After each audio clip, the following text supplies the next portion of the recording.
challenge Kansas City's to be the best offense in pro football because it is flat out loaded with firepower.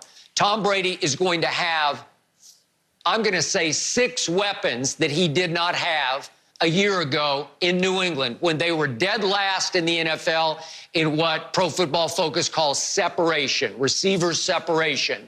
He now has 2 Pro Bowl wide receivers. He now has Rob Gronkowski, whom he did not have last year. And Gronk is not too old as he's just turning 30 years of age. He'll have a big year. But they kept O.J. Howard. They kept Cameron Brate. They still have little Scotty Miller, who will be his new Edelman/Amendola in the slot with supreme short area quickness. The rookie last year out of Bowling Green, who had a big game against New Orleans, caught 4 balls for 71 yards. So I see firepower. I see firepower in the front 7 on defense. I see a Shaq Barrett who led the NFL in sacks. I see a loaded front 7. I see Antoine Winfield Jr. was a steal in the draft who will give them a quarterback, ball hawk, playmaker in the secondary. Todd Bowles is one of the best defensive coordinators in football. And all of a sudden, I'm adding up 13-3 Super Bowl team for Tom Brady in his new life as a Tampa Bay Buccaneer. Yeah, you said something very interesting, that you reserve the right to change your mind. What the hell are you changing your mind for? You said 13-3. There should be nothing that comes up during the season that causes you to change your mind. You don't get to have that luxury. Oh, I reserve the right to change my mind. Now, if Tom Brady is the GOAT, why are you complaining?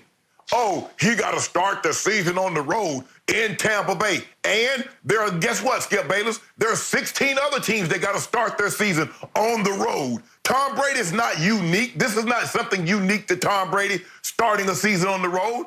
A lot of other teams have to start on the road. Now, the last time, if I'm not mistaken, Skip, last 2 games that Tom Brady played, you're like, you think I want Tom Brady or I want Ryan Fitzpatrick? I want Tom Brady or Ryan Tannehill? Skip, for the people that didn't watch those situations, can you tell them what happened?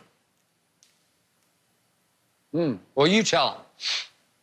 No, because I don't know, I'm having technical difficulties. My you there? Oh, okay. Yeah, they beat the brakes off him. That's what happened. So you better stop this notion. Do I want Tom? Go ahead. All I know is Tom Brady did what he always does. He put together another masterful, game-winning fourth-quarter comeback drive against the lowly Miami Dolphins in the final regular season game at Foxborough, and he drove his team 73 yards, touchdown, 2 minutes to go, and Belichick's overrated defense once again gave up another game-winning drive the other way to cancel Tom Brady's. Ryan Fitzpatrick went 80 yards in 13 plays, the last of them coming 5 yards, touchdown pass from Ryan Fitzpatrick, and it knocked Tom Brady out of the 2 seed he deserved, and it knocked him out of a bye week his team so sorely needed. And you know and I know that cost Tom Brady another playoff run.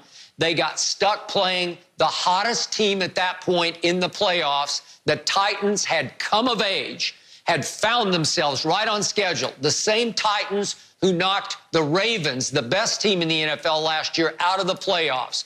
So don't give me anything but Bill Belichick being overrated. He's gotten pass after pass. I can't wait to talk about his schedule and his prospects this year. We're going to do that in a few minutes. But all I know is Tom Brady got stuck with the worst weapons he's ever had. And I got to put quotes around weapons. That was the sorriest supporting cast in his 20 years in New England.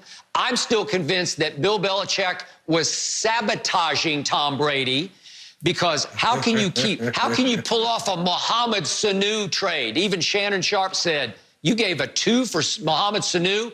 He's done. He's washed up. He did need surgery. We'll see if he can bounce back from that. But N'Keal Harry was basically a bust. He was hurt and he was bust. And Sony Michel was in the doghouse, and Tom Brady said, I don't want to come back here. I can't do that anymore because I can't rise above what's left in the cupboard in New England. And all of a sudden, nobody saw this coming. He chose Tampa Bay.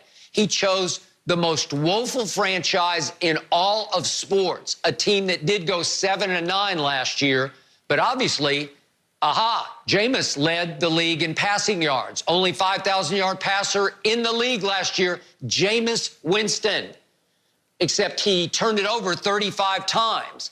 Tom Brady turned it over 9 times. Well, if you cut it down to maybe 10 or 11, 12 turnovers, you cut them by 2/3, what do you think is going to happen to that offense? It's going to explode this year. What do you think will happen to the defense? It had the worst inherited field position in the league last year because of all those turnovers. That won't happen. This is the team to beat this year. This is the team to watch. So what if you cut those touchdowns by 10, 20%? Okay, you cut the interception rate down by 30%, 40%, and you cut the touchdowns down by 20%. Okay, and I'm glad you finally did admit Tom Brady couldn't rise above, because if he was what you said he was, that should be no problem. See, one of the problems, Skip Bayless, that I have with you is that when my homeboy did the exact same thing that Tom Brady did, drove his team down the field, gave them the lead, you didn't talk about that. Tom Brady was great. No. You don't get to pass the buck. Tom Brady didn't get it done. Tom Brady in both games threw pick sixes. He should have had 2. But the DB for the Titans dropped one of them, but he made sure he didn't drop that last one. You know that, I know that. So stop complaining about they got to start on the road. Stop making excuses for when they catch this L opening week. And they're not going 8-0. Let's go ahead and put a couple of cases of due on that. They don't go win 8 consecutive games, and we already got due on it that they're not going to win 13 games. So we're going to be pretty straight with due coming this year. Okay, I accept. I'll take that. The point is, what is the hardest game on the schedule? Help me out. When you look down the schedule, what is the toughest game? Well, Skip, look, opening at New Orleans, but I believe Green Bay will be formidable. I believe the Falcons will be formidable, and we know what the Chiefs and Vikings will represent this year. So, yes, 6 losses, buddy. Chiefs, Vikings are at home, and everyone, it just sets up nicely. It's by far the hardest game is the first game, and they won't be ready for it because he won't yet have learned his new teammates. So the NFL saddled him with an early loss. And I'm fine with that, because the harder I look at the rest of the schedule, they could win every game the rest of the way. That's how good this team is going to be. You know it, and I know it. And we already have 5 cases of due bet on Belichick will have a better record next year than Brady. And if you'd like to increase that to 10, would you like to go 10 cases right now on that? I'm good. I'll take 10. I'm gonna get all my cases back if I'm unfortunate enough and I don't win. I'll get it back by them not winning 8 straight games and them not winning 13 games. But if you notice something, Skip, you do realize last year, Tom Brady lost 3 games at home. Oh, you know that, Skip? They lost to Tennessee, they lost to Miami, and they lost to KC at home in the cold. Okay, he had the worst weapons in the National Football League. He had his best receiver, Julian Edelman, beat up, broken down shell of himself, led the league in dropped passes. Yep. His tight ends had the worst as a unit production in the National Football League. And the defense got exposed mid-year by Lamar Jackson and Baltimore. And after that, they were not very good. So help me out. How is that Tom Brady's fault? And despite all that, he had them right there in position doing what he always does greatest, to be the 2 seed in the AFC. So really, he did that, and Belichick spit it up at the end with a defense that has been notorious for giving up late drives, such as the first Eli Super Bowl, such as the Nick Foles Super Bowl. Oh, my God. Skip, why do you do that? Why?